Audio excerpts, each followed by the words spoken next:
Today's mathematics.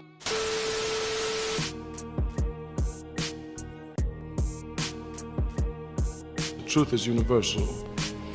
Truth cannot be invented. Then it was guaranteed that Marcus Garvey would come the next night. And the hall was packed with people. And everybody went with ammunition.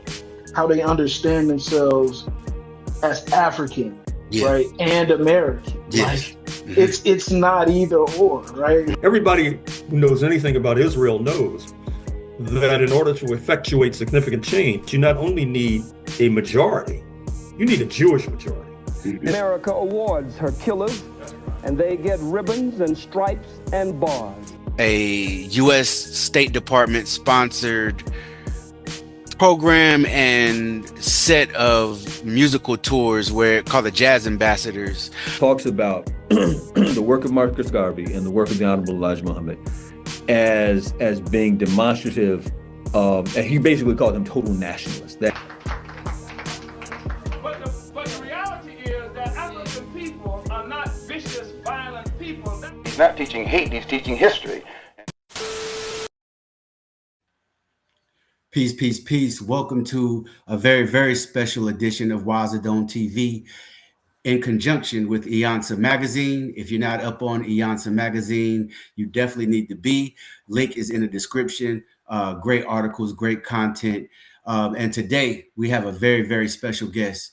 We have a Grammy-winning songwriter and reggae musician who's worked with some of the likes of Kabaka Pyramid, Lucky Day, Chronics, MediSun. Thank you for coming through.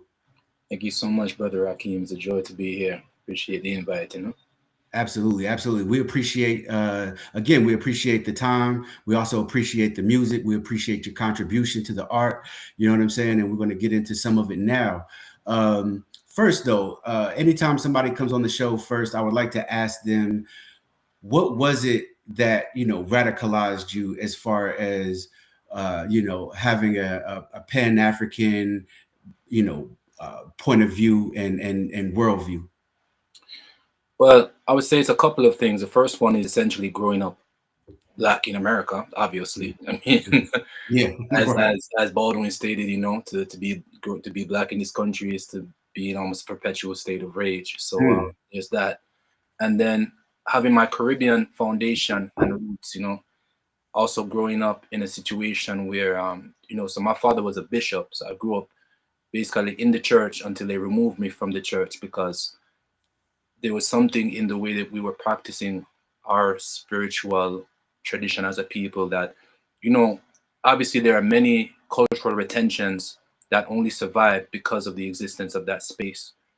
But it's like through what I was witnessing, I'm talking about at 5, 6, 7 years old before I had any concrete knowledge of our history. I'm looking at what we're doing versus the veneer that's been placed over it, and that every woman's hair has to be pressed out and you have to wear these suits and all of this kind of European aesthetic. This is a Pentecostal church, so people are rolling over, speaking in tongues, there's oil flying everywhere. And I could feel the ancestral practice moving through the space. And it just became clear that, this is a derivative of something, but I need to dive deeper.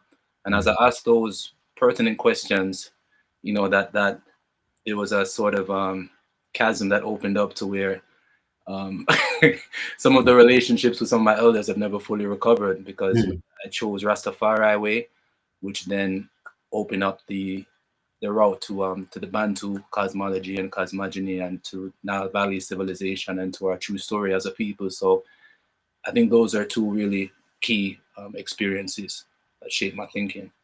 Absolutely. I think, a lot of us go through that, especially with family and friends, when we begin to study for ourselves and, break away from the church. Not dissing the Black church. Obviously, the Black church has played a pivotal role in many movements, in America and the Caribbean and things of that nature. But as we begin to search and study more, sometimes obviously we begin to find something, quote unquote, more ancestral, right? Like, so whenever you decided to, or whenever in your own journey, can you just talk about how you you navigated that, and because we know that it can put strain on certain relationships sometimes, and it's not a point in hurting anyone's feelings or letting anybody down. This is our own self-determination. You know what I mean? This is our own journey and our own path. Can you talk about how you navigated your path as a youth, and how you, I guess, reacted to some of those relationships that you mentioned being fractured somewhat? Well, I would say that I think every individual that goes through a sort of spiritual awakening has a particular experience that we all can relate to, because the initial again, the rage, because you realize, wait, so I've been lied to by every institution around me all this time, whether it's, my elders who knew no better in the public school system. My education didn't begin until I left school. There's so, our medical establishments, that everything around me has basically been set out to not only destroy me, but we can look into, of course, Tuskegee and the history of them using these institutions to experiment on, exploit, and destroy us. So the initial phase is wrath. You just want to burn down everything. Facts. There comes the point. In the beginning, it's like I really don't care. I was very, very militant. In my early unfolding into awareness, and then it's like, when you realize how deep the trauma is, when you realize not only we as melanated people, but the entire world has really been hypnotized into this delusion, this hallucination. It takes some of the us versus them false dichotomy off of the table, and it becomes an issue of consciousness, that somebody who resembles you can be just as much of an op as someone who doesn't, you know what I mean? And then, I think with maturity, there's more and more of an understanding about what to prioritize in terms of that self-determination, self-development, and it becomes less of a battle against, I guess, as they would say even in the book, flesh and blood, and more so about principalities and powers. It becomes a spiritual warfare. Absolutely. You mentioned also in that spiritual journey that it led you to different Bantu spiritual concepts, and also Nile Valley spiritual concepts. Can you, for those who may be, new and just entering these spaces, can you talk about that some? Well, when you look into the Abrahamic faith, the first thing that, that creates a sort of dissonance between what we were taught generally growing up versus the more traditional systems of pretty much every indigenous culture on the planet is the concept of monotheism versus polytheism, which is again a false dichotomy, because there is no African spiritual system in which there's more than one God. That's a common misconception. There are many manifestations, but when I was looking into when and where and why did we move away from the system of having many representations of the Almighty into forcing the one, then of course we get into to Akhenaten, and get into the wanting to create a monolith and outlaw the other priesthoods to concentrate the consciousness of the people into the hands of one, which of course happens to be the person who's trying to force this change. So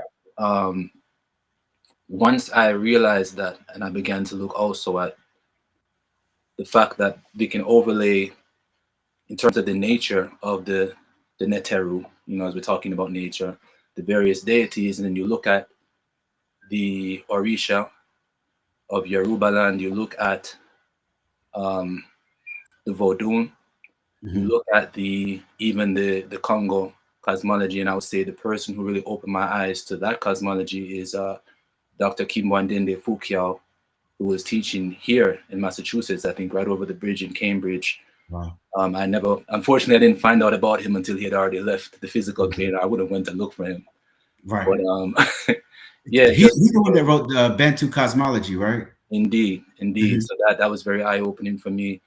There are other teachers like Dr. Marimba Ani Yorugu, and these stories and these legends, they overlap in such a way that it's like, okay, you begin to realize the difference in how we dealt with spirit is we use allegory and we use imagery to communicate about principles and about energies that exist, versus trying to force a history to say that this is it, this is the only. Because even within one faith, you know, within the Kemetic tradition, there's about 8 different creation stories. Absolutely. I think that's what I found really refreshing, and really it reveals the approach, sort of reveals what the agenda is. Yeah. Whereas our spirituality is more about unlocking your own personal power and creating a balance with the other forces of creation. These other belief systems are basically saying, this is it. Either you fall under this or you need to be wiped out. Right.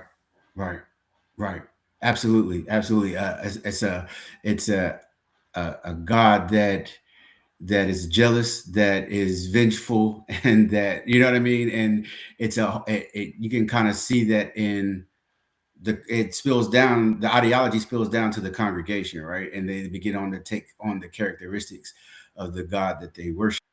So we see what's happening in the Western world currently, and it all is very much in alignment. Actual facts.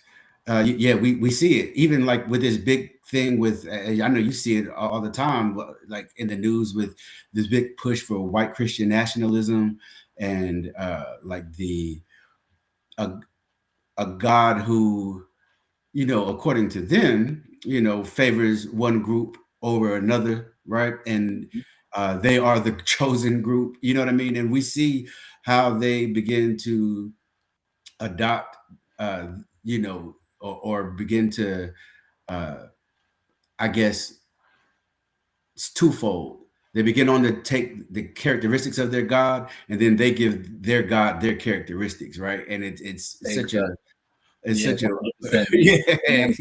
Man creates the Most High in its own image, for sure, versus the alternative. And that idea, as you said, of sort of the myth of the white Christian utopia. It's a really interesting thing being here, and you know, Boston is a pretty liberal city, you know, which, you know, liberal is another versus conservative is a whole other debate. I don't know which side is more dangerous, to be honest. Right. People are very well educated here in terms of academia, so most people don't buy into, you know, that false idea that there was ever a prosperous West that was not predicated on the enslavement, genocide, and the dispossession of other nations. At the same time, this is another divide and rule tactic, in the sense that what we really are witnessing is late stage capitalism. Of course, the system, the monopoly game is almost up. Everything's been claimed, and you know, the squeeze on those who are not in that very top, you know, 1% is just getting tighter and tighter. It's getting harder and harder to live an existence that's anything less. I call it subscription based. You know, for anyone to be able to own anything, they're trying to get rid of that as much as possible to keep you on an eternal hamster wheel. And a lot of the white population of this country, as they've done in the past, instead of looking at the way that the robber barons of this era are dispossessing them, they are directing their attention and saying, well, it must be these immigrants, it must be these black and brown people, because they're not going to punch up. Right. Yeah. We see that a lot, because, you know, with this whole thing, as you know, what's happening with ICE and all over the country, people who are supporters of ICE and the status quo, they're quick to blame, you know, they'll use the immigrants are taking our jobs and these type of things, but they never blame the capitalists for exploiting their labor and choosing to have cheap labor over, you know, paying you a livable wage. They never, like you mentioned, they never punch up. They always punch down. It's looking like Tulsa all over again. Man, you ain't lying. Yep. You know, being a Grammy award-winning artist, very few people obviously can say that. Where did the musical journey begin with you?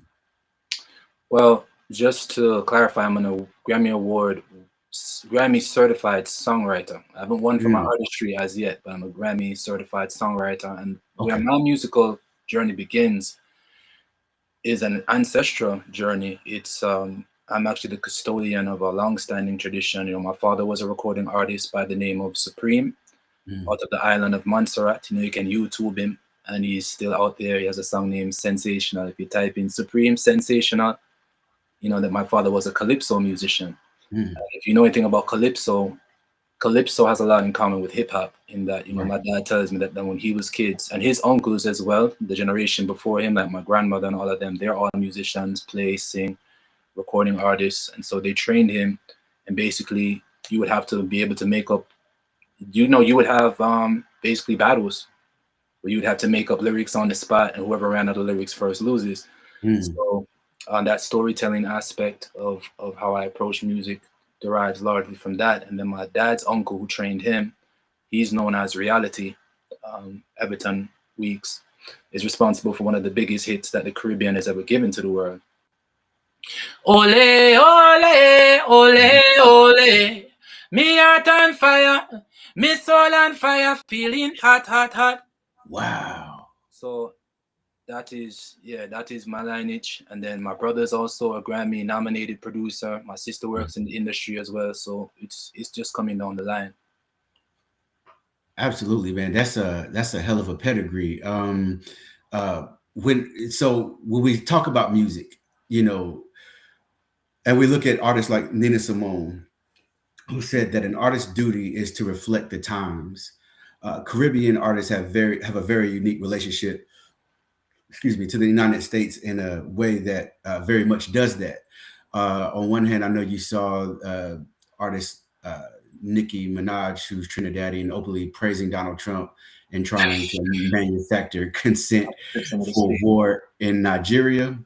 Then there are artists such as yourself who we have seen condemn the actions of U.S. imperialism. On a recent Instagram post, you openly condemned the actions of the United States and Venezuela and Nigeria. Where do you think the political divide comes from, where some of our Caribbean brothers and sisters are advocating revolution and others are advocating integration and status quo? I think one of the texts that really opened my eyes as it relates to this issue is Basil Davidson's The Black Man's Burden, in which he identifies that the biggest obstacle to progress for the African continent, and by extension the diaspora, is the Black bourgeoisie, is many times the, you know, whether it's the academic or the economically empowered sector of our nation, not really wanting good for the rest of the nation. You know, WEB, of course, talked about that talented 10th. And I think to only credit 10% of our population with having, you know, great creative potential is absolutely elitist, like by default. And I think that there's also a bit of a Stockholm syndrome going on, where people think that if you lick the right boots, that, you know, you'll be on the safe side when they decide to do whatever they're trying to do. Which historically, how did that work out? How did that work out for Toussaint? Right. How did that work out for trying to, you know, coexist with people who've proven themselves time and time again to be interested in only their own well-being? Yeah, I agree. Another one is Black Bourgeoisie from E. Franklin Frazier. I would suggest people read as well. Speaking of Venezuela and Nigeria, and then we see, you know, America attempting to take Greenland, which is also colonized from Denmark. Like, with all of this stuff going on in the news, whenever you just have a moment to yourself, sit back and reflect on it, like, what are your thoughts on today's, like, political climate? What I find so interesting about us as a species is how amnesiac we are, and how at this point it feels like they're not even really trying to mask their intentions. It's very, very basic. it's like maybe a little bit of smoke. They're not even using mirrors anymore because positioning, it's positioning themselves as liberators, as and then again, as you touched on earlier, galvanizing the Christian white majority that's put this regime in office to say, well, they're hurting Christians in Nigeria, so that's why we need to go and take over their oil. Like it's it's very, very transparent. And as a global citizen, my very first time going on tour was in 2009, and that was in Beirut, Lebanon. And I've gotten to travel a lot of the world since then. And from what I experienced, people love American music and culture and certain things, but in terms of our global geopolitics, nobody respects America or takes America seriously at this point. Right. As they shouldn't. America has shown itself to be the imperialist nation that everybody, thinks it is, and now things are so overt and out in the open. They're not even trying to hide anything anymore. A lot of times they would do things under the guise of some type of humanitarian effort. But now it's just like, right, hey, we want it, we're going to take it. As we would say in Jamaica, brawling badness. Badness is literal gangsterism on the global scale. And like you said, in the past, you think of like the Gulf of Tonkin, false flag incidents, whatever they would have to use as a pretext to make certain moves. At this point, this man is telling you straight up. Like I've seen clips from the last UN, gathering, and this man is basically standing up in front of the world, telling them, "Look, we have the biggest military. We have the biggest. Like, who can talk to me?" Right. Yep, and that's the thing. I read the other day that America, I think the number was 859 billion, how much they spend on their military, which is more than they're in the number one in the top 10. The bottom 9 is more than them combined, right? And it's like, obviously we see that's where America's power is. They know that they can get away with all of these things because of their military prowess. Might will never make right. And generations will have to pay whatever they think they're getting away with today. There will be universal balance. Absolutely. I don't think people are ready to reckon with that. You know what I mean? But it's the absolute truth. Going back to the music, Roll Some Mo. I didn't know Can you tell me your involvement on that? Because if people don't know, that's a joint with Lucky Day and Chronics. It's the remix. Man, I had that remix on so many different playlists, man. That was my joint. Can you talk about your involvement in Roll Some Mo? And if you haven't heard it, guys, you can. It's on Lucky Day's deluxe album. I forgot the name of the album, but it's a yellow album. I think I have it somewhere. The vinyl, but yeah. Roll Some More. So what's interesting about that record, firstly, is that it actually released a month into the COVID era. So it's not a record that we ever really got to give the full strength or push or perform, but it was a groundbreaking moment for me. And at the time, my sister was actually working with both Lucky Day and the producer D Mile, who, if people don't realize, the person who produced that record is also the producer on those songs for Bruno Mars and Silk Sonic, I'm Gonna Leave the Door Open, all of that. So at the time, I had been working within the camp, doing writing for other artists and doing different things. Obviously, the original Roll Some More was taking off. It was already hot, and they're just like, the producer's actually, he's Haitian. He's from Brooklyn. So he grew up around the reggae culture, and he just decided he wanted to do a reggae remix. And seeing as I'm in the camp already, there's like, yo, we have a reggae artist in the camp. Yeah, man, so Medi, for sure. So I put that verse there, which is the last verse on the song, and they're saying, yo, we should get another artist who is going to make sure that this song kind of cracks in the Caribbean market. And they approached a particular artist, and that artist actually declined the opportunity and say, yo, I feel like a cran man on a link, So, got in touch with Chronix, and the rest is history. That's such a legendary record, man. And yeah, you know, so you mentioned that did, because you're right, that did come out during the pandemic.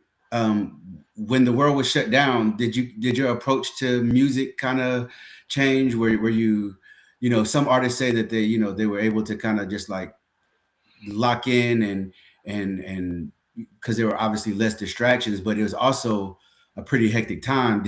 People didn't really know what was going to happen. You know, people were getting sick, loved ones dying. Like, how did you manage as far as, you know, writing and recording during the pandemic? Did your approach change? Like, what was that experience like? Well, I feel as if the entire world, whether or not we were made aware, were being put through a certain type of Pavlovian conditioning to rely on screens and, you know, these devices to interact more. At the same time, you know, we are rebels. So some of the coolest experiences that I had, even there's a major writing camp that took place in 2020 that we did in Jamaica that gave birth to some other records, like more recently released Born in Jamaica with myself, Barris Hammond, and Jesse Royal. And, you know, there's another record. Yeah, there's another record that went out, I think it was 2021, called Never Be the Same, that was made at that same camp. Myself, Kabaka Pyramid, Olu from Earth Gang, Hector. Oh, yeah, he's dope. Yeah, Earth Gang's tight, man. They're really, really tough. So there were a lot of really cool, cool experiences creatively that we were having within the industry, even when there were restrictions.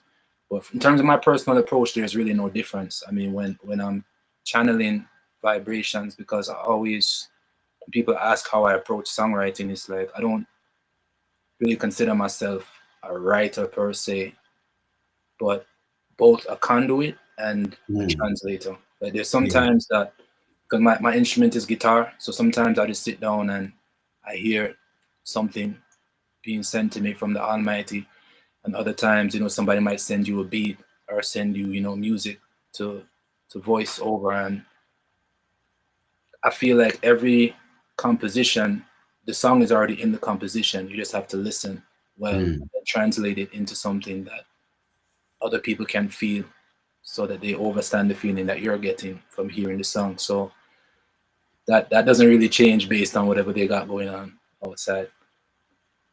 Absolutely. Did you? So you said that you were in a writing camp with Jesse Royal, Kabaka Pyramid, and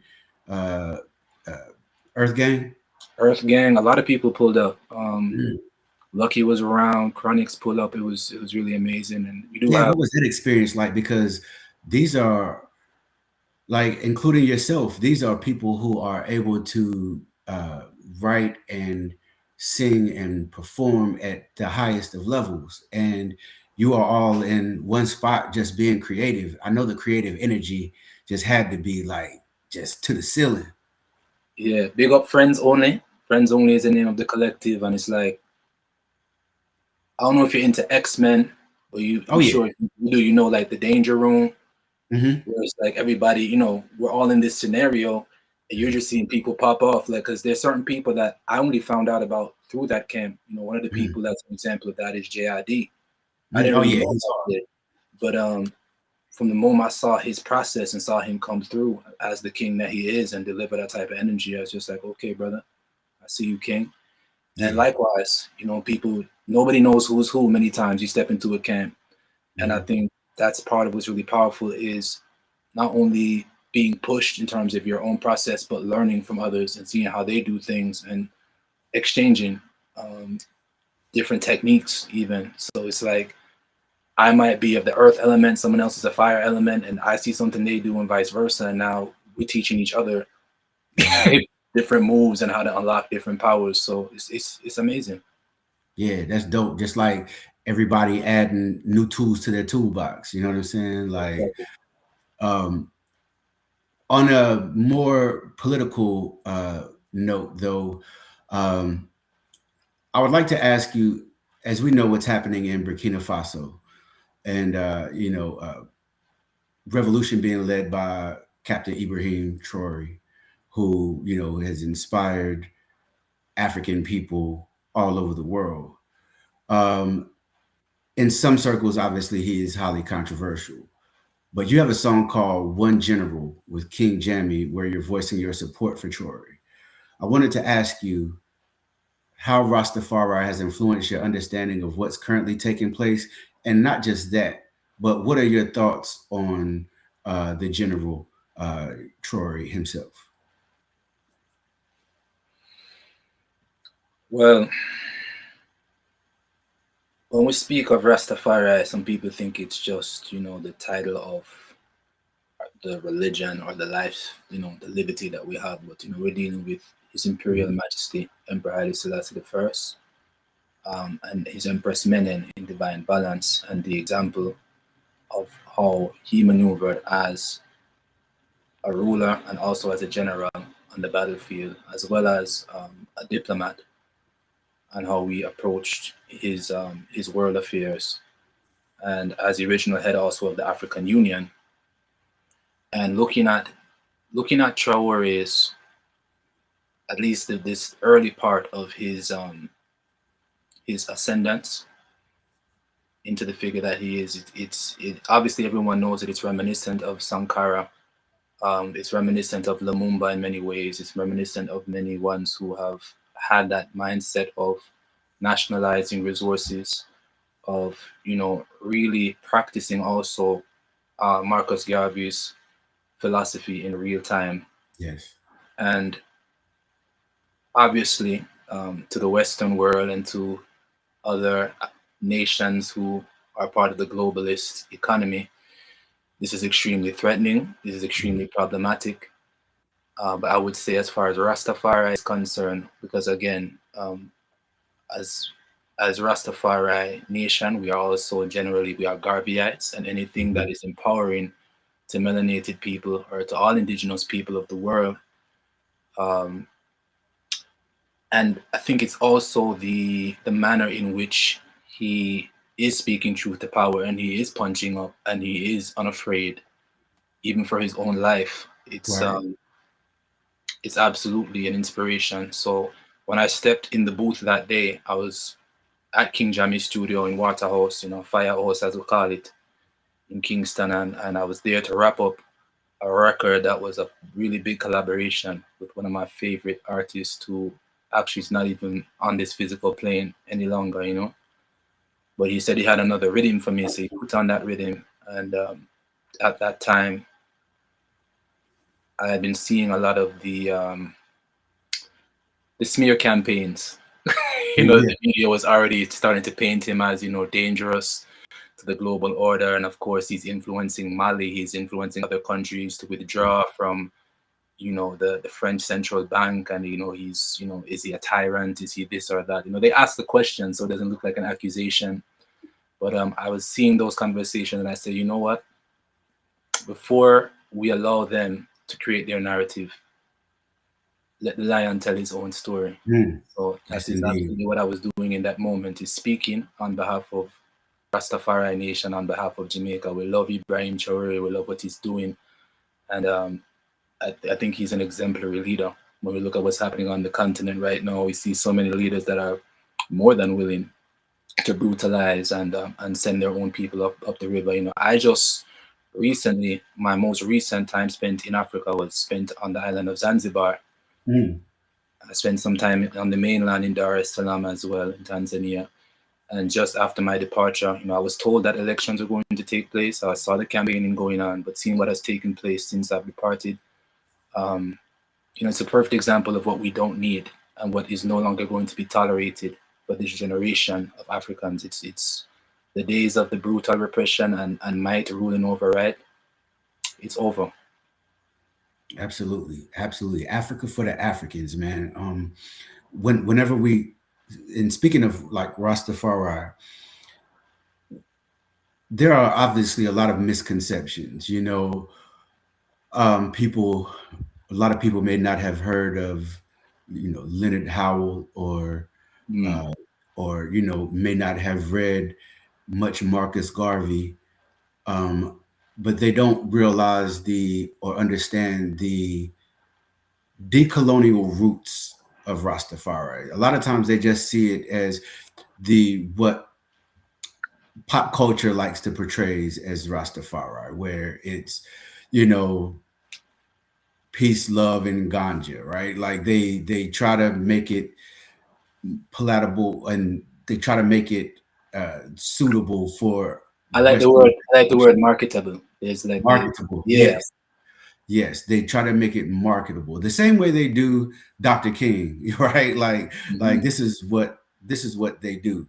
But when we talk about Rastafari and those misconceptions and people not understanding, a lot of people not understanding the decolonial roots of Rastafari, can you talk about that some and the political aspect of it? Because as you mentioned, a lot of people in Rastafari Nation are Garveyites, and Garvey's teachings and philosophy in the UNIA heavily influenced how and not even just going back to Garvey, but Paul Bogle and the insurrections at Morant Bay and all of these different things. Jamaica has such a revolutionary history. Matter of fact, I've been reading, almost done now. I've been reading Gerald Horne's Counter Revolution of 1776 lately, and he talks a lot about how the settlers in the mainland, how Africans begin to outnumber white settlers, especially in the Carolinas and Virginia, but they always outnumbered white settlers in Jamaica, Barbados, Antigua, places like that. And then many of our ancestors from Jamaica, from Barbados, from Antigua began to be shipped out here in the Carolinas, especially. And and he talks about how they put so much fear in the white settlers on a day-to-day basis, things like the Stono Rebellion and all of that. But I'm saying that to say this: I see the genetic link with Rastafari and all of that, right? But a lot of people may miss that. Again, they take what's marketed to them. But can you talk about that some? Well, first and foremost, to put everything in context, we have to look at the timing of the ascension of Rastafari consciousness, which coincided with sort of the post-Italo-Ethiopian War period, or even during, as Africans in the West and in Jamaica, we were observing what was taking place alongside some other things, the Mau Rebellion and different things in the continent, but specifically the time in which Emperor Haile Selassie was governing Ethiopia, which to this day has never been officially colonized, the only nation in Africa that can say that, as well as his father, Menelik. We were looking at pretty much, it was the status quo of what was happening post-Berlin Conference. Yeah. Carving up of Africa and these nations feeling like, well, they can decide amongst themselves what they're going to do and what they're not going to do. And the way that Menelik, basically, his approach was much more militaristic. He was able to defeat and push back the Italians more so by physical force, as depicted in the Battle of Adwa. Ethiopia has been victorious on the battlefield.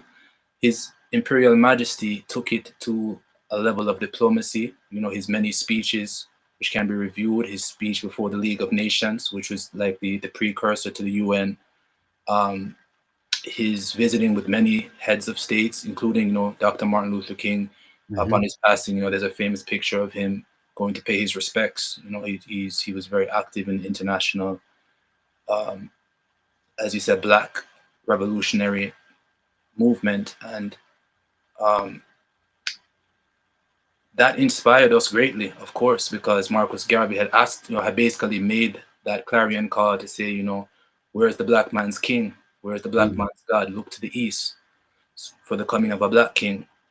So that even further cemented the admiration we had for His Majesty and how he was moving.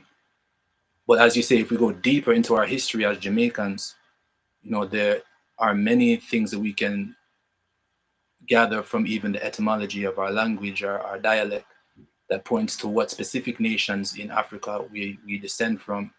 But one of those main nations is the Akan, the Ashanti. And you hear about Tucky's rebellion. You know, there's a man named Tucky who was considered, you know, an Obia man, or a spiritual priest, an African spiritual priest. And, you know, he was giving the colonial powers fits, you know. Not only did he overthrow the ship that tried to bring him and his people in, they then took to the hills, and just like Queen Nani and General Kojo and all of them, they were giving these people, you know, they couldn't sleep at night, as you said. It was very bad. But when you mentioned the moving of people around, especially people who were, I guess, seen as the sources of rebellion, you know, community leaders, there's a book that really opened my eyes to that practice called Enacting Power. Okay. And it basically touches on the Obia Act that was instituted in the 1800s. And basically, from the late 18th century, let's say 1760 or so, they began making laws in Jamaica that made practicing African spirituality something that could be punishable by law, that you could be imprisoned for. And that first law that they used was under the category of vagrancy law. Okay. Because if you're, you know, basically a babalawo or a priest who's, you know, giving advice or, you know, healing people with herbs or giving people any spiritual information, they would either lock you up, which was usually followed, you know, following a public flogging with the cat of nine tails. But apart from that, imprisonment, hard labor, one of the main punishments that they used if you were a spiritual leader or organizer in the community was called transportation. So if I'm in Boston and I've been identified as someone that, you know, the enslaved people around me are going to for advice and for empowerment, they'll just ship me to Wisconsin. Right. Or they might send me like down to Brazil or somewhere, you know, a whole different continent. And, you know, one of the people that this happened to was actually a man by the name of Dutch Bookman. Yes. And we all know what Bookman did in Haiti on the night of the revolution. So even in them attempting to punish us inadvertently, they empowered themselves. The Haitian revolution, yeah. Keep Napoleon behind. So there is a long lineage there, even predating Rastafari, but with that Garveyite influence and the influence of His Majesty in terms of that image of African sovereignty and African royalty that is going, as I believe His Majesty was it 225th in the line of in the Solomonic line. So it's like it's a very noble lineage, and all of these things in my mind contribute to that one sovereign African consciousness. Absolutely. That's very, very well said. And I think that's a perfect segue to the next question. The editor-in-chief of Iansá Magazine, Maryam Aziza Muhammad, had a question for you that she wanted to ask. Even though she couldn't conduct the interview herself, she wanted me to ask you this. Iansá is a publication that is directly rooted in Black divinity. The name of the magazine comes from the name of an Orisha based in the Afro-Brazilian religion of Candomblé. But before the EIC even learned about that, the initial influences of said Black divinity came from the Nation of Islam by way of her father and the Rastafari faith by way of her uncle. And one of the things that she wanted to ask or get your opinion on is that, you know, people often get up in arms about the idea of Black gods or religions centered around Black people. The idea of people of African descent having agency over their religion and spirituality is a huge problem for people. You know, we think about Dessalines becoming a Loa in Haitian Voodoo. John Coltrane is a saint in a San Francisco church. Elijah Muhammad said the Black man is God. We think about his imperial majesty. And so with that in mind, she wanted to ask you, what do you think people misunderstand about not just Rastafari, but Black divinity in general? I wouldn't even say that it's a misunderstanding. Mm. I think they understand very well. Right. The Right. fear is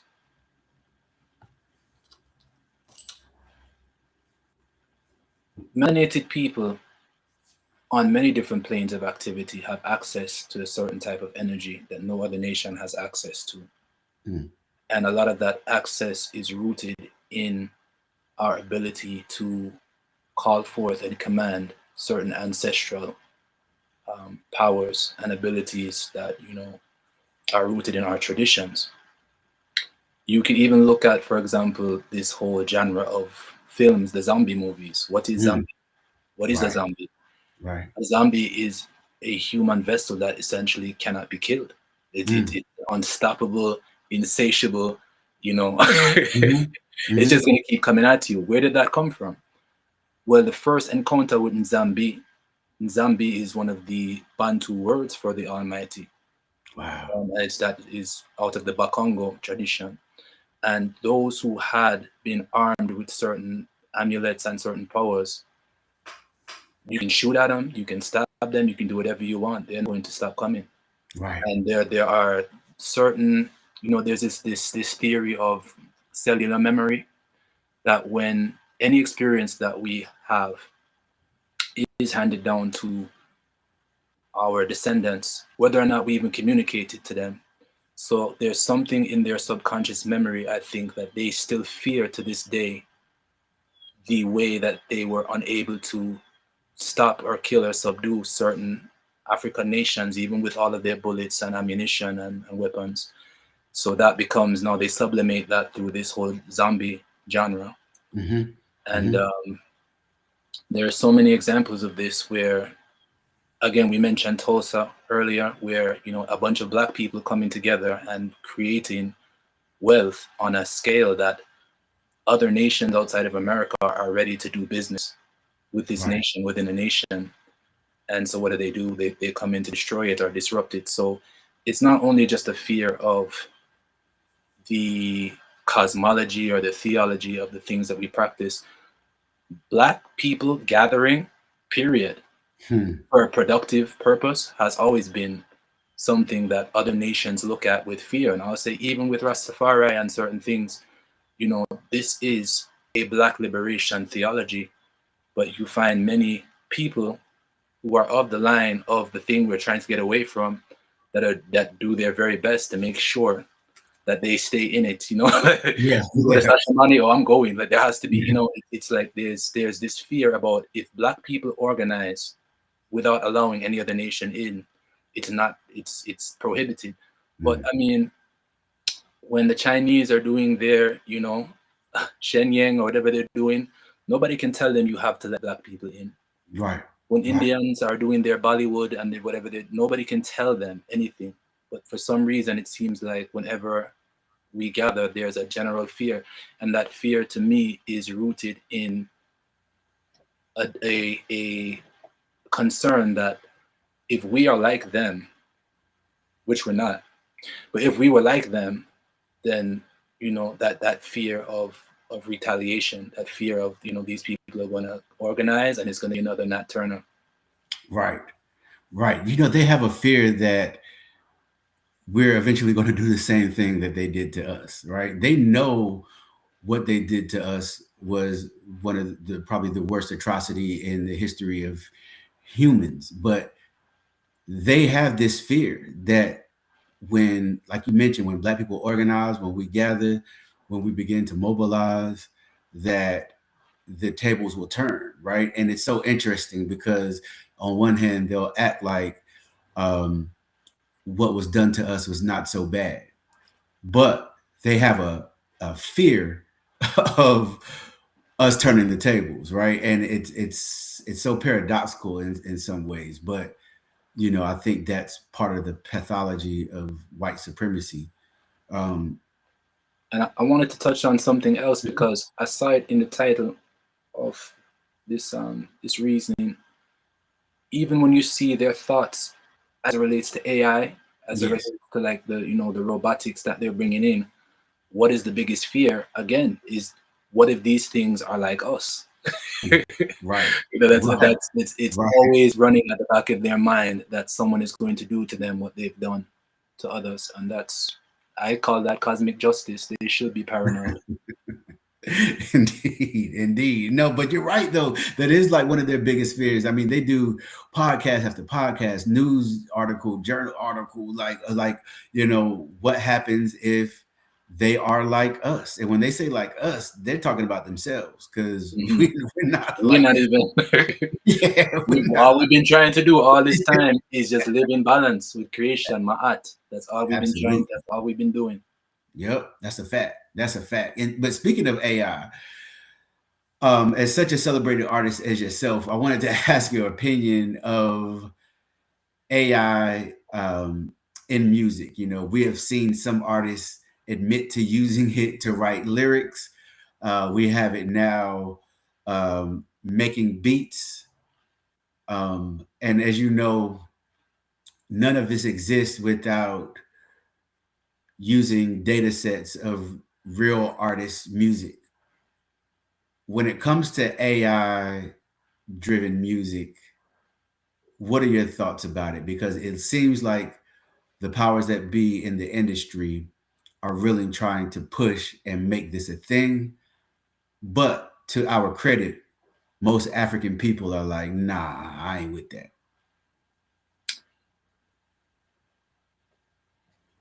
I have a few different thoughts. The first one being that every technological shift in how music is created and consumed has sparked a level of controversy, and there's been some level of resistance against it by the previous generation. So for me to look at, because I started recording music as a teenager and making, composing music. So I was coming in the age where, Fruity Loops is already a thing. Like, I mean, there's certain things that I entered into music with where some elder might have looked at that and been like, what? Computer? You're right. I remember people were getting on folks for using Fruity Loops, but Ninth Wonder ends up being, one of the greatest producers of all time who uses Fruity Loops. I'm telling you, even the way the program has evolved now, like it's one of the workstations that a lot of people swear by. I've seen people be very effective with it. But any of the digital things that we use at one time would have been kind of verboten in the eyes of traditionalists. So for one, I don't use it. I do not use any form of AI in the music I create that's based on, again, the way that I view music spiritually. Because the moment you begin looking outward for inspiration, you've already disconnected. You've already lost that connection. And like most muscles, spirit is also a thing where either you use it or you lose it. It's a relationship. If you only call me when you need something, when you're desperate, it's a lot less likely that I'm gonna want to jump into action if we have a day-to-day, kind of link. So that's my advice to anyone who's creating, is to make sure that because they say singers and players of instruments, my springs are not in the algorithm. So make sure that you are visiting that wellspring daily, and you're caring for it, and you're keeping it clean, keeping those channels pure, and keeping them open. At the same time, it's a major opportunity, because when you look at the foundations of the music industry, and we can get into the lives of so many of our greats. You mentioned Nina Simone. There's so many of our great ancestors in the music who were absolutely dragged through the mud by the media, by the major labels, by different entities that sought to suppress certain types of messaging, or even certain sounds that they just deemed. I was just looking at something the other day that was saying that even like Thames, for example, apparently had a hard time coming in. People didn't like her voice. People didn't believe in her approach being viable for whatever reason. So we live in an age now where we have the ability to reach out directly through various platforms and show our personalities and show our abilities. And, you know, we don't necessarily need those infrastructures to the same extent. At the same time, there's that same concern that, you know, that I put forward, which is every time we press upload, there is, you know, a cloud consciousness that is studying and incorporating whatever we put into these spaces. So there's a level of sovereignty that I see people reclaiming as well. For example, I have a release lined up for this year that is actually very political in nature. It's called Babylon Bomb. Coming out strictly, initially, we're going to make sure it goes out strictly on vinyl. We don't even want to put it into the digital space. So there is a resurgence of these things. There is a resurgence of more intimate performances, even by artists who might not be Live Nation level or be, you know, touring on the grand scale. I think the unintended consequence of a more synthetic approach to music is that people are craving that which is authentic and, you know, real vocalists and people who can actually perform. We're going to be valued in a way that I think even pre-COVID, maybe people didn't realize fully what they had. So I feel that since that time, there's a different type of reverence that people have for the tradition or the spiritual ceremony that music really is. Yeah, absolutely. And I think that's one of the things that your music encapsulates. And that's what the apprehension of a lot of fans is like, they don't want music to lose its soul, our music, you know what I mean? To lose its soul. And I think a lot of people feel like too much AI, that may happen. But you make a great point that even in the age of AI, people are going back to buying vinyls, CDs, cassettes. You know, there's something, I don't know, man. It's like, cause I've started back maybe about 3 or 4 years ago, and I don't know, man. Sometimes it just feels better to play a physical, you know what I'm saying, record or cassette or CD than just listening to it on our phone. I think sometimes when things come a little bit too easy, we don't necessarily appreciate it the way we should. So if our favorite artist drops an album, as you know, most times albums that come out on Friday. By the time, let's say drops at 12, people have already written up think pieces about if the album is good or not at 1 in the morning, right? They're not giving it time to sit with it. And when you have the physical, you ride with it in your car, play it when you're cleaning up, and you begin to sit with it and build that relationship. And you hear things that you didn't hear on the first listen or the second listen. And that brings me to my next question. When we look at reggae music, hip hop, R&B, a lot of times people today will complain that the quality is not what it once was. Also, the way we get music is a lot different, right? But when you hear people say that in 2026, especially from a reggae music perspective, what are your thoughts on that? My first question that usually tells me everything I need to know is who you're listening to. When's the last time you've actually done some research and done some crate digging? Because something that you touched on was very, the eye is very, very on point for going that road, because the way that we even consume music being so low effort changes the level of investment that we have emotionally in what we're consuming. So I used to work at a record shop when I was in high school. I used to leave school, and every day I'm looking to see like, what is Green Sleeves or VP, like, is the new rhythm juggling, like, what's coming. And then when you get a rhythm, back in the days, you would have a rhythm. So for those who don't understand what rhythm culture is, the tradition in Jamaica, which is also one of our connections to hip hop, is that, you know, you would have sound systems that might have an instrumental, and, you know, there are all these artists in the building. So different people jump on the sound system and everybody would sing on that same beat. And the way that the producers would scout artists is in the parties. In the so the original A&R was the party itself. Yeah. The party responds to a record, and it's like the next day, yo, youth, where you do? What tomorrow? Yo, at 1 o'clock tomorrow. My forward, my circle feel. We're going to the studio, and then sometimes they would record this song that day, and it's on the radio by that night. It's pressed, the vinyl is pressed, gone to radio. Right. From the night before. So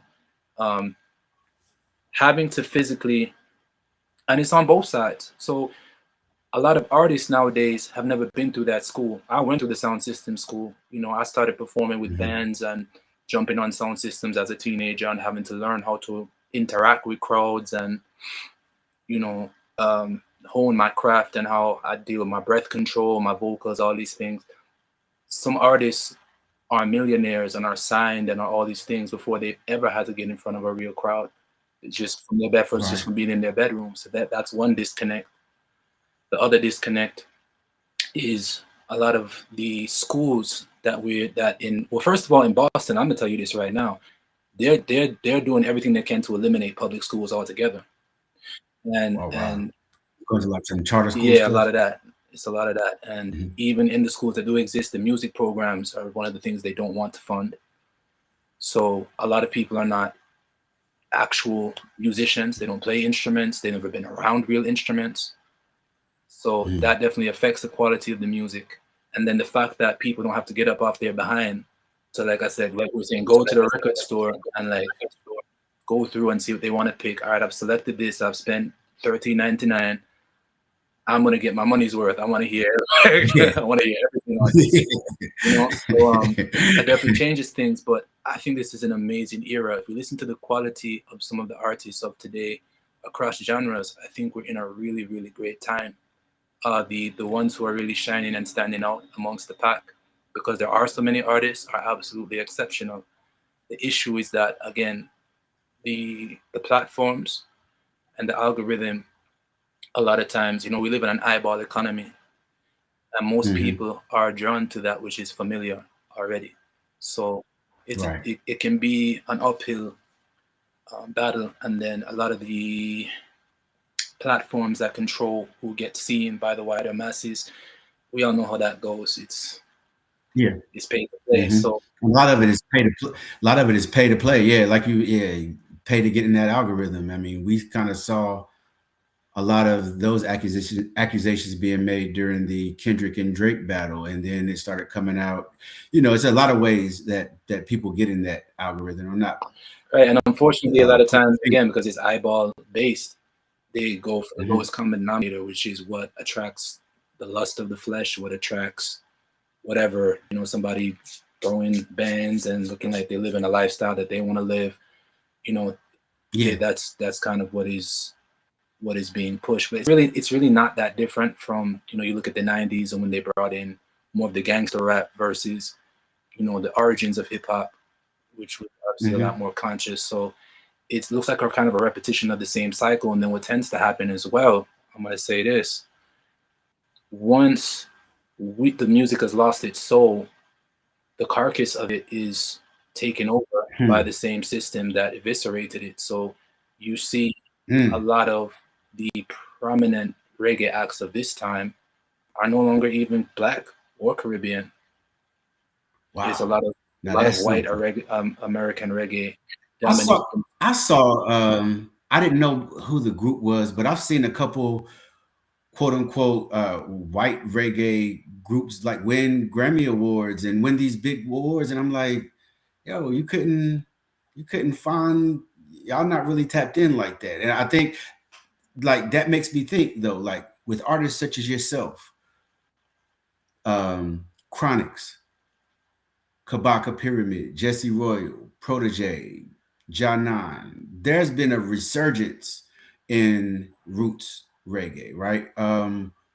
And you're definitely a part of that resurgence. I guess when it comes to roots reggae in 2026, how do you feel about its health? Meaning, like, is it in a good space right now? Because me personally, those artists that I mentioned, including yourself, they represent like a new tradition that's pulling from the older tradition, right? Like it's the same thing, but y'all are keeping it going. Or y'all are keeping it going. But I see a lot of flack sometimes being directed at dance hall because from some critics they say the content of dance hall music has gotten a little too violent or things of that nature. So when we think about dance hall and roots, I don't mean to separate the two because I don't like necessarily deal in separation, but we're just doing it for the sake of this conversation. Where do you see roots and where do you see dance hall at the moment? I think there are a couple of things going on there. One of them being the sanitization of the real history of reggae music. Recently, I did a lecture at a university in Vermont, St. Michael's College, and the lecture was called Born in Jamaica, Rastafari, Rhythm and Resistance. And what was highlighted in the lecture is the reality that from its inception until now, roots reggae music has never really been a beloved product of Jamaica. It's been viewed with suspicion. It's been viewed by, the society as subversive to the values of what we call the bigger heads, or like the elites of Jamaica would like to see. So we all look in hindsight, everybody reveres Bob Marley, Peter Tosh, all of these artists who in their time were absolutely reviled, were harassed by the police, were beaten, imprisoned.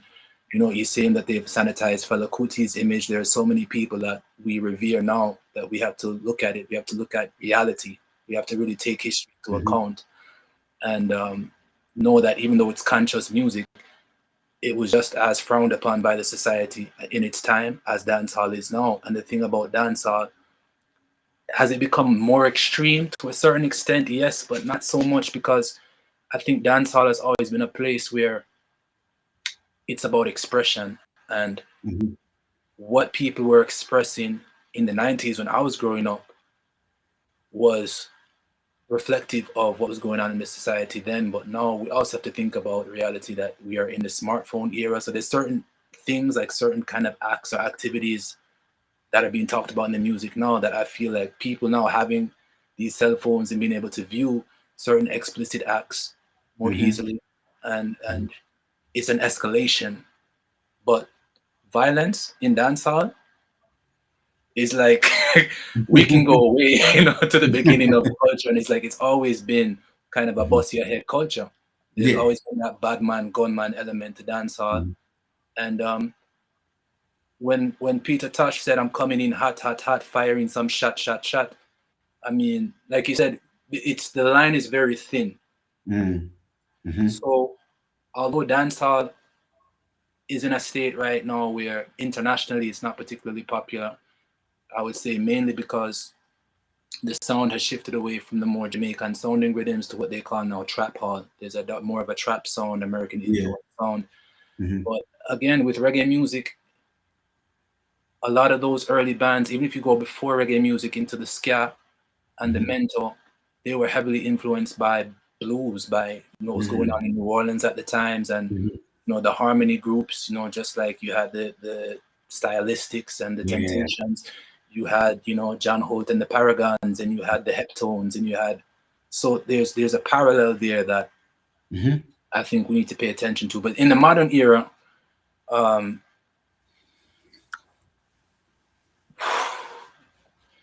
we also have to look at the economics of music and how certain things, like, you don't really see a lot of groups anymore, period.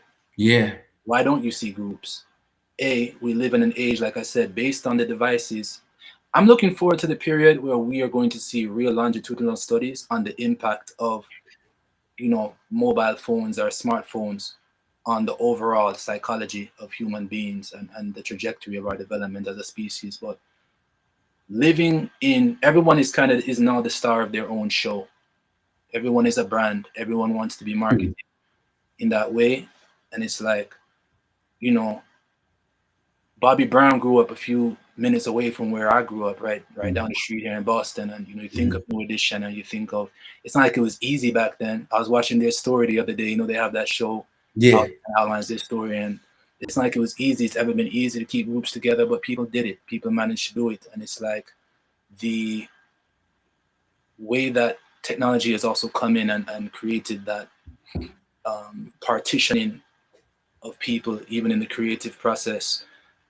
It's definitely changed some ways. That, like, you think of Motown and the assembly line, having a Smokey Robinson writing, and Marvin Gaye is a session musician. He's over there drumming for Stevie Wonder. Like, you have to think about the lineage of these things. And I will say that to this day, in Jamaica, there are certain artists that do a really great job of having the youths come around them and rally around them. My personal mentor is Barry Salmond. He's really taken me under his wing, and there have been other elders who have seen what I'm doing. King Jammies, of course, and people who have seen what I'm doing and chosen to say, youth, go on with that thing, man. Forward, let's they push you through a certain level of schooling. And I think that is less than it was back in the day. And another thing that has to be touched on, I know this might be a long answer, but no, it's all right. It goes full circle, where the breakdown of the spiritual institutions. Because whatever you want to say about the church, my first introduction to live musicians and like vocals and certain things was in these spaces with a bunch of Black people gathered together singing for the Almighty. Right. And because the Almighty has been taken out of the center, like even when you listen to Ella Andal of Trinidad, who's one of the most famous, Orisha chanters, Yoruba chanters, is like, there's a quality in the vocal it's not about talent. It's not just the talent or the technical ability of what she's doing. There is a frequency that is present when people are singing for the Almighty that cannot be duplicated. There's no AI that can replicate that. So I guess I'll leave it there. No, powerful answer, because I remember seeing I went down a rabbit hole of watching interviews of D'Angelo whenever he returned to the Essence, and he spoke of the same thing about, growing up singing in the church. And I think one of the aspects of that people don't understand, there's a lot of musical education that happens whenever you're singing in the church. I mean, learning even certain technical aspects of music. And then the also what you mentioned, the spiritual aspect of it as well. And I think that's definitely missing in a lot of just Black music, period, right now. And it may not be that the fact that it's missing in Black music. It may be more of the algorithm not pushing those type of artists on us the way they push the sanitized, more pop artists. You know what I mean? And I think that's more what it is. And I think that's a lesson for all of those who say that, Black music is dying. You're just not looking in the right places. You're allowing the algorithm to dictate to you what's hot instead of doing what we've always done. We dictate what's hot. You know what I'm saying? I even read, I was reading a book and it talked about how algorithms in these days and times are not simply just algorithms, they're agents. They're in a certain direction. Hold on.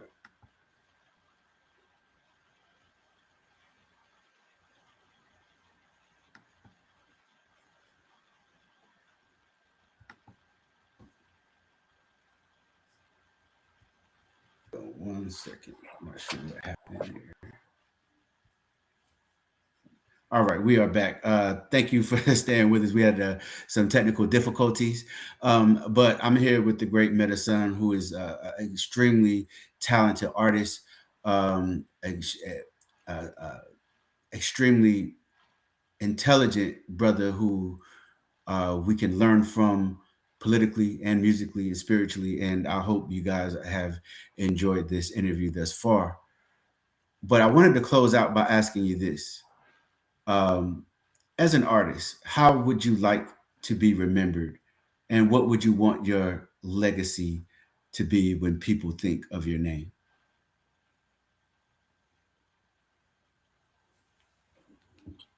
You know, I mentioned one of my mentors in music, Barry Salmon. I remember the first time I had the opportunity to really be around him and have a one-to-one reasoning. And for those who don't know who Barry Salmon is, I believe he's had over 50 #1 records in Jamaica. He's had a lot of really big songs, long career since his first #1 was in 1976. He's still out here doing music to this day. And I asked him, like, what's your approach to songwriting? And he just looked over at me and said, tell the truth.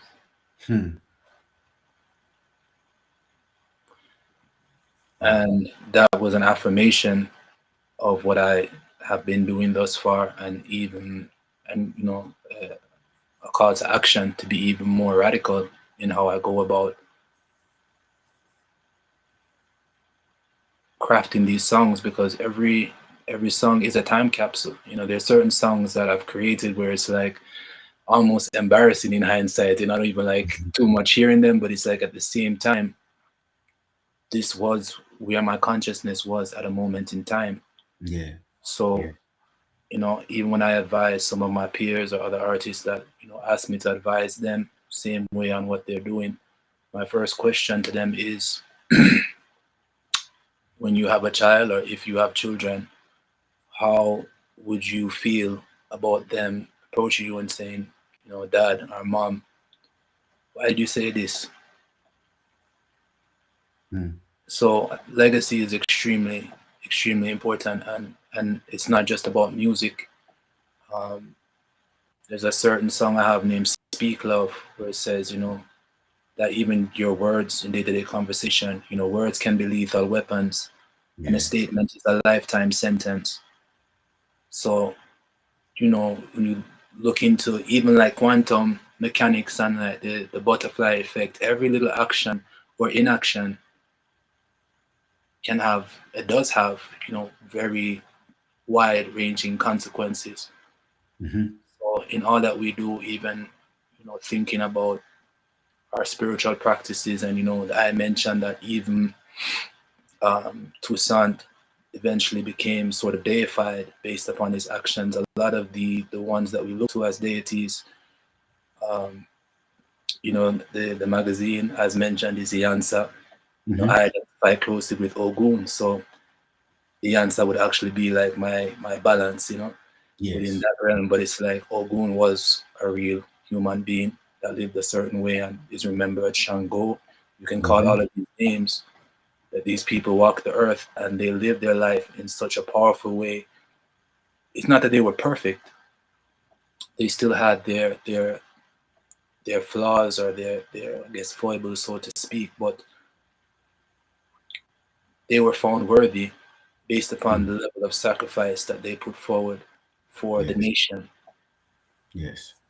And when you look at His Imperial Majesty, same way, you know, what has made him an icon isn't about what he amassed for himself. It's about the sacrifice. So I look at my journey, and I'm really grateful for what I've achieved so far, and some of the really cool things I've managed to do. At the same time, the most important thing is, through my walk, what is it? Because we know that if our ancestors have done it, it can be done. Absolutely. So what is it that my walk is going to inspire next you to do? And not to, you know, I want to wrap this up, but when I was really young, I actually had epilepsy. Up until the age of about 12, I was managing that neurological condition. I was, you know, medicated for it. And I remember living with that fear. And then this was a time that in our community, it wasn't a case where they're going to send a counselor or somebody to come talk to you about how you feel about being 6 years old with a condition that you don't really understand, but you know that if you don't take these pills, something really bad can happen to you. You could potentially lose your life. Right. Dealing with my mortality at that age was rough, but there are certain voices I could listen to and messages I would listen to, you know, Garnet Silk and Sizzla Kalonji and even Busta Rhymes and, you know, Public Enemy and certain people that were sending messages, A Tribe Called Quest, that were sending messages that were so powerful and gave me such a sense of self that my community around me couldn't necessarily provide. I believe that music kept me alive. My spirit, on a spiritual level, kept my soul alive. And all I ever wanted to do ever since that point is that when I have the microphone in my hand, I'm going to hand that to a next youth, because there's a young person somewhere, maybe even an elder, could be someone older than me, that is in a difficult space, and if I can be a light to show them themselves and liberate minds, then that is the greatest legacy that one can leave. Absolutely, absolutely. I wanted just again to thank you for, you know, taking the time to sit with us in this interview, but also thank you for everything that you do, the art that you make, the science that you teach. You know what I'm saying?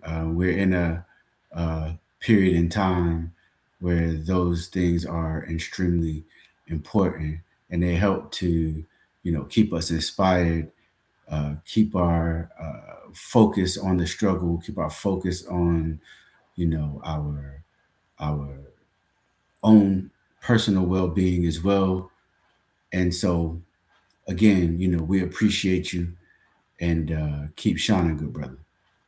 Give thanks for the giving of thanks. Respect.